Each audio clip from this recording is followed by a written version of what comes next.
I haven't had more heated arguments with fellow film lovers about any other movie than I did about AI. As a more than an avid admirer of Spielberg and Kubrick's superb science fiction fairy tale, since its release in 2001, I occasionally find myself having to explain why I thought it to be a misunderstood masterpiece that will be more and more appreciated in time, the way Kubrick's 2001, A Space Odyssey did. The film's dissenters' arguments vary from how it has wildly shifting tones, or how Kubrick's misanthropy and Spielberg's humanism don't mix. Mostly they focus on the Spielbergian tacked-on happy ending that supposedly ruined the earlier dark tone of the film, regardless of the fact that the ending was conceptualized in its entirety by Kubrick and was not a Spielberg invention at all. A lot of them don't understand what aliens are doing in a film about robots and fail to recognize that the ending is not really happy at all. Usually, after some explanation, I am able to pull some of the haters closer to my side as they understand the subtleties of the finale. Some of my predictions about AI are already coming true. After the film got a lukewarm reception from most critics upon its release 10 years ago, many critics and websites picked it to be one of the best films of the 2000s. Some critics posted retractions of their first reviews and declared that they were convinced of its greatness after revisiting it. A.O. Scott of the New York Times declared it to be the second best film of the 2000s and said that it was Spielberg's most misunderstood masterpiece. So, after watching AI again on a glorious Blu-ray transfer, it occurred to me to post my complete defense of it. At the very least, the next time I have a fistfight with a fellow movie geek about it, which is bound to happen from time to time, I can simply refer them to this post, as opposed to going over my points all over again, like a mecha parakeet. First, a short history of AI. The film was conceived by Kubrick decades before its release, after he read science fiction writer Brian Aldiss's short story, Super Toys Last All Summer Long. Inspired by the very short story, Kubrick and Ian Watson, another established science fiction writer, fleshed out a story for a feature. The adventures of a robot boy who's programmed to love his parents, who goes on a journey to become a real boy so his mother can love him, a la science fiction version of Pinocchio, intrigued Kubrick, but he knew that the special effects at the time would not be able to convincingly portray the kind of future technology he wanted to depict in the story. He originally wanted David the Boy Robot to be performed by an actual robot. After seeing the dinosaur effects on Jurassic Park, Kubrick was convinced that computer technology had indeed came a long way and considered depicting David as a fully CG character. During this time, Kubrick heavily involved Spielberg in the creative process and gradually came to the decision that Spielberg should direct the film since the story is closer to his humanist sensibilities. After Kubrick's death in 1999, Spielberg decided to finally go ahead with AI, turning decades of story development into a screenplay and making it into a film that sticks as close to possible to Kubrick's conceptual design and his vision. AI was released in 2001, the actual year when another Kubrick masterpiece took place. As it is with many of Kubrick's films, AI consists of several distinct sections that might even work by themselves as short films, like the separation of the boot camp and Vietnam sequences in Full Metal Jacket, or the Dawn of Man, Mission to the Moon, and the Jupiter mission in 2001: A Space Odyssey. Dr. Hobby's proposition, AI, begins with roaring waves of water as the narrator, voiced by Ben Kingsley, sets up the future world of the story. After climate change drowned a large chunk of Earth's cities underwater and people in poorer countries starved to death, the lucky few were allowed to continue living in prosperity as long as pregnancies were sanctioned by the government in order to keep the human population to a minimum. That's why robots that can fulfill many human needs and require the least amount of resources became very popular. In a meeting room in Cybertronics, one of the many manufacturers of mechas, the film's code word for robots, Dr. Hobby William Hurt proposes to his team that they build a robot child that can love in the true sense of the word. Mechas know about the concept of love. Dr. Hobby presents that fact as he asks a female mecha what love is and gets a monosyllabic reading of the Webster definition of love. but they cannot feel it like humans do. At this moment, an employee asks, "Isn't the real question here not whether or not we can build a mecha that can love, but can we get the parent to love it back?" Immediately, we are introduced to the main moral conflict of the story. If people are able to build a simulacrum that is, in all intents and purposes, a complete replica of a human being, what responsibilities would we have towards that creation that is still essentially a machine? Even if we love it dearly and care for it as a member of the family, there will certainly be a time when we will be reminded that we are dealing with an electronic device with whom we don't share an instinctual connection or have any sense of responsibility towards beyond that which we have for a toaster. David and Monica. These questions are put to the test when Monica, Frances O'Connor, and Henry, Sam Robards, a couple whose son is in cryogenic sleep due to an illness, are sent the first prototype of the robot boy as a test. The first time David, Haley Joel Osment, appears on screen, he is completely out of focus, almost looking like one of the aliens from Spielberg's Close Encounters of the Third Kind.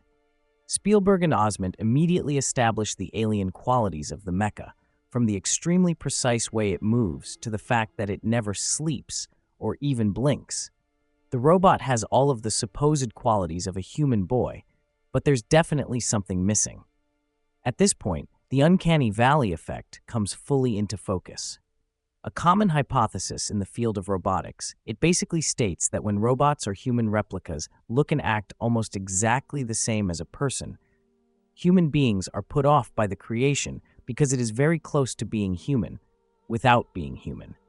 Monica's first reaction to David is a perfect example of uncanny valley. She immediately hates David and is repulsed by the fact that he has a real boy's face and body. The way Spielberg handles David's first days with Monica is a perfect blend of playfulness and disorientation. John Williams' score also supports this. There are some comical moments that play on David's inability to grasp social human mores, such as the scene where he walks in on Monica while she's in the bathroom, followed by scenes that show David in an inhuman manner, like the scene where he uses himself as a phone speaker. The dinner scene where David laughs at a piece of food stuck in Monica's mouth is especially unsettling. His sudden laugh is supposed to be a moment of innocent childish fun, but Osment plays it perfectly off kilter. It's what's supposed to be a child's laugh, but not a real one. However, this is one of the moments Monica picks to decide on imprinting David, probably because as artificial as a child's laughter is, it is still better than its absence. Imprinting is the process when a parent recites predetermined random words in order to trigger the love mechanism on a child's mecha. Once the words are said, the child becomes attached to the parent and cannot be reprogrammed. If the parents don't want the child after that point, they would need to have it destroyed. The sudden change in David's expression after Monica recites the words depicts very clearly that the love that is created in David's mind is merely a download of programming. There is no magic or divine intervention involved. Critics of the film who accuse Spielberg of excess sentimentality should pay attention to this moment. Even though David's love for Monica is artificial, it does not necessarily make it unreal. If we consider the fact that a lot of the emotions we feel stem from our own DNA programming, does the fact that the same exact programming comes from a mechanical source rather than organic really make much of a difference? After David is imprinted, he immediately asks his mother if she will die. She says she will live another 50 years. This brings up another dilemma. It is obvious that David, if taken care of properly, is able to survive much longer than Monica, as we see in the final act. Therefore, he will eventually have to witness the death of his mother, the only thing in the world he loves. If this is a creature with emotions as real as any other human being, is it responsible to expose him to such pain and anguish? In order to appease David, Monica gives him their son's old super toy Teddy, a sort of mecha teddy bear with a raspy, semi-broken voice. Teddy is the Jiminy Cricket in this version of Pinocchio. He follows David on his adventures and helps him in any way he can. He is supposed to be a toy who outlived its purpose, yet is still alive. Since he's been around longer than a lot of other mecha, he has an air of wisdom about him. He is an ingenious invention of Kubrick and Spielberg. When Monica and Henry's son Martin returns home after a miraculous recovery, he predictably treats David not as a new member of the family, but as a replacement for Teddy, a super toy. As boys tend to do with new toys, he sets out to destroy David as soon as possible. To insult David, Martin asks Monica to read them Pinocchio. This is where David gets the idea that propels the rest of the story. If he can find the blue fairy and become a real boy, then Monica will love him as much as she loves Martin. During Martin's birthday party, the kids decide to play rough with the new super toy. Scared, David grabs Martin and plunges into the water to protect himself, almost drowning Martin in the process. This is the moment when David is relegated back to being just another household item. This fact is shown in a haunting shot that depicts David by himself at the bottom of the pool. There is only one choice for the family at this point: bring David back to the factory to be destroyed. However, Monica doesn't have the heart for it, and in one of the most heartbreaking sequences in the film, she deserts David in the middle of the woods. A fade-out signifies the end of this section. We will never see Monica again, at least not in the way we expect. The Flesh Fair. This is where we depart from the clean and clinical family world and plunge into chaos and oppression. This sort of sudden tonal shift is very common in Kubrick's films, and Spielberg successfully adapts it. When we fade back in to start the next section, we meet Gigolo Joe, Jude Law, a lover mecha about to have sex with a new customer. This character may seem too naive at times, but considering he is programmed to perform only one thing, it makes perfect sense that when David mentions the blue fairy, he thinks of her as just another woman to satisfy. Through a set of unfortunate circumstances, Gigolo Joe is captured alongside David and sent to the Flesh Fair, a gladiatorial show where stray mechas are destroyed on stage for the anti-mecha crowd's amusement. The anti-mecha faction and the Flesh Fair are obvious symbolism for the Holocaust or any other kind of ethnic cleansing. As an old mecha explains, they destroy us in order to maintain numerical superiority. Considering the ending of AI, where humans are long gone and super mechas rule the world, the anti-mecha people in the Flesh Fair turn into a cowardly bunch who use their fear of annihilation to aimlessly destroy those who they know will survive them long after they are gone. The Flesh Fair has a completely different visual style and tone than the first half of the film. It is dark, loud, and uncompromising. Reminding himself of his devotion to Kubrick's vision, Spielberg doesn't sugarcoat the brutality of these scenes. Rouge City. After David is mistaken for a real boy and released from the Flesh Fair, Gigolo Joe recommends they go ask Dr. No in Rouge City, a red light district's futuristic wet dream of a red light district. It's interesting to note that even though the Dr. No sequence smells of Spielberg, with its colorful CGI effects and playful tone, it was actually conceived fully by Kubrick, who went as far as recording Robin Williams' dialogue for the scene. Before they get to Dr. No, there is an interesting short scene that doesn't affect the plot in any way, but gives some clues about the human-mecha dynamics.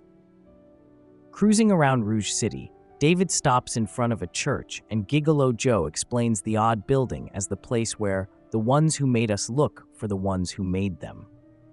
This analogy also explains the motivation behind the super mechas of the future, who are trying to understand their god, the humans, by way of unearthing as much information about them as they possibly can.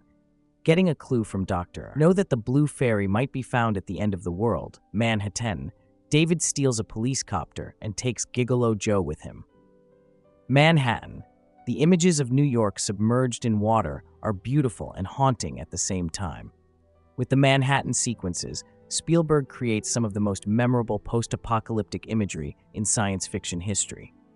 What David finds at the heart of Manhattan, in Dr. Hobby's office, is not a solution, but a nightmare. After being programmed to believe that he is unique and special, he comes upon a model just like him and destroys it. This scene shows the dark side of David and pays off an earlier worry by Henry. If he can love, then it's reasonable to assume that he can hate. With David's intense love for his mother comes the inherent instinct to protect that love. Although the love itself is positive, it has negative effects. David becomes possessive of Monica, to the extent of destroying or murdering another mecha like him. It gets worse. Dr. Hobby finds David and assures him that he is indeed special because he was able to use his free will to track the blue fairy. After he leaves, David finally comes to the realization that no matter how special he may be, he is still nothing but a machine, a product to appease humankind. During a chilling sequence where he gazes at other Davids on the assembly line with their expressionless doll-like faces and lifeless bodies, he is not special. Losing all hope, David decides to use his free will one last time and plunges into the ocean, only to be rescued by Gigolo Joe. Before Gigolo Joe is caught by the police, he says a curious thing. I was. A simple existential statement that packs quite a punch when uttered by a creation that is not seen as a real living being by his creators. It also solidifies the reason why mechas continue to exist after the humans are gone. What happens after this point is that the arguments between movie geeks start heating up.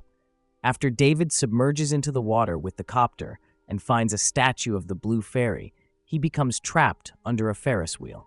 Looking into the inanimate statue's eyes, he pleads over and over again for it to turn him into a real boy. Many of the film's detractors state that AI would have been much, much better if Spielberg had the balls to end his film on this dark and hopeless point, and didn't pussy out by serving us with a disgustingly Spielbergian sentimentalist happy ending. We'll get to whether or not the current happy ending is what we think it is, but about the possibility of ending the story at this point, I want to ask, what kind of a conclusion would that be? You have to remember that AI is meant to be as much of a fairy tale as it is hard science fiction. It might be dark, hopeless, and brooding at times, but it does follow a fairy tale structure. Also, many original fairy tales are just as dark, if not darker. Simply because we see the story from the point of view of a being who was programmed to replicate the intellect of a child, therefore to naively believe that fairy tales are real. No, this story, unlike many other hard science fiction stories, requires a fairy tale conclusion and cannot end with an abrupt finale, such as this. But do we indeed get a typical fairy tale ending? The genius in the way Kubrick and Spielberg devised the final 20 minutes of the film is that they offer the audience what looks and feels like a happy fairy tale ending while pulling the rug from under them and creating something that is far more complicated and intricate. The super mechas. During David's plea underwater, we simply dissolve into 2,000 years in the future. In a single glorious shot, Spielberg shows us a world populated by thin, metallic super mecha that look like the aliens from Close Encounters. Curiously, they resemble the way David looked out of focus when we first see him. The super mecha's slightly alien look might be why most of the film's detractors think they are aliens from another planet. If you watch the last 20 minutes believing these creatures are aliens and not what they are supposed to be, highly evolved mechas who got rid of anything that doesn't serve their efficiency and therefore have a monolithic, featureless look, any context and existential parallels these sequences try to build goes right out of the window. Of course, if this is the case, it makes perfect sense for the audience to feel confused and disappointed by the ending. But the clues are all there. The most obvious one lies within a monologue Gigolo Joe delivers to David about why the humans hate mechas. They made us too smart, too quick, and too many. We are suffering for the mistakes they made, because when the end comes, all that will be left is us. On a side note, the design of the super mecha's flying transportation device is one of the cleverest science fiction designs I've ever seen. Made up of simple black blocks, it dissolves back into its basic parts when the super mechas reach their destination. After the super mechas rescue David from the ice, we find ourselves smack dab in the middle of 2001, A Space Odyssey territory. The scene even begins with a brightly lit extreme close-up of David's eyes, referencing a famous recurring shot of an eye during the finale of 2001. Just like the way astronaut Dave Bowman was inserted into a human house by the unseen aliens to make him feel comfortable, David also finds himself in a simulation of his home, created by the super mechas for the same purpose. Unlike the aliens in 2001, we get to see the super mechas, yet we don't know much about them beyond how they look and how they communicate with each other.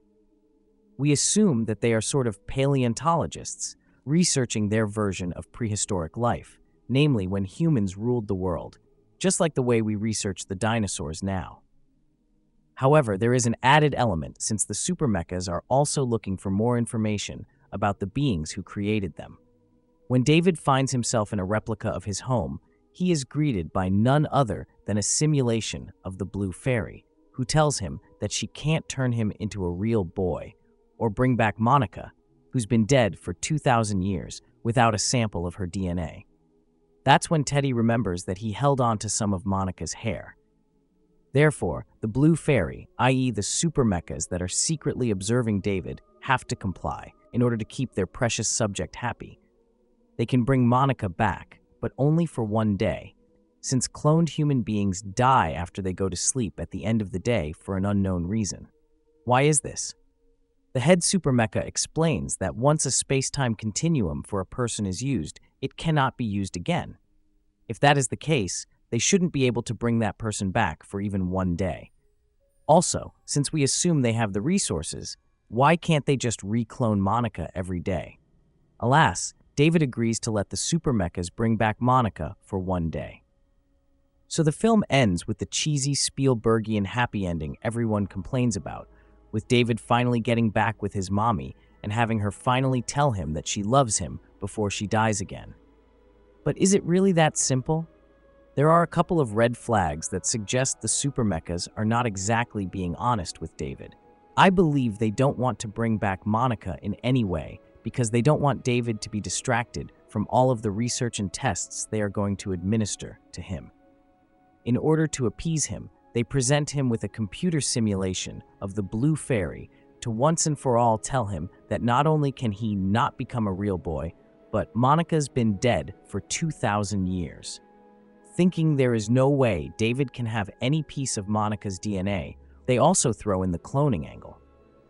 When David shockingly comes up with Monica's hair, they scramble and come up with the single-day space-time continuum story, so he can spend a single day with Monica and then become available for them for the rest of his life.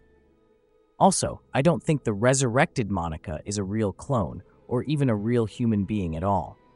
If you look at the way David's home operates, you can quickly come to the conclusion that the house exists in some form of a virtual simulation. The biggest clue is when time changes immediately from day to night, with the sun and the moon switching places within a second. Also, we never get a sense of the physical location of where the house is. We see the supermechas watching David through a round monitor, but that's about it. If we have reason to believe David's home is a simulation and he only inhabits it in his mind, then it's reasonable to assume that Monica is a simulation as well, just like the Blue Fairy from earlier. Another detail that supports this theory is the fact that Monica wakes up with selective memory. She remembers David, but doesn't know much else. She doesn't ask for Henry, her husband, or Martin, her own son. She has a great time with David and tells him that she loves him without any reservations, when we know she had enough of them in real life to almost have David destroyed. There's something a little too convenient and artificial about the resurrected Monica. So in the end, an artificial being who is programmed to love a human finally has that love reciprocated by another artificial simulation that's programmed to love him back. I'm sure the irony was not lost on Kubrick, who, among many cries to the contrary, was the one who created and conceptualized this entire Spielbergian finale from beginning to end. Kubrick fans who hated AI refused to believe that the ending was Kubrick's idea. I remember listening to a popular film podcast where one of the hosts refused to believe this fact even when shown Kubrick-supervised concept drawings of the ending. Upon blindly accepting the ending as corny and Spielbergian, we fail to realize that it is far more complex than what's shown on the surface. In this way, it is still a perfect Kubrick ending.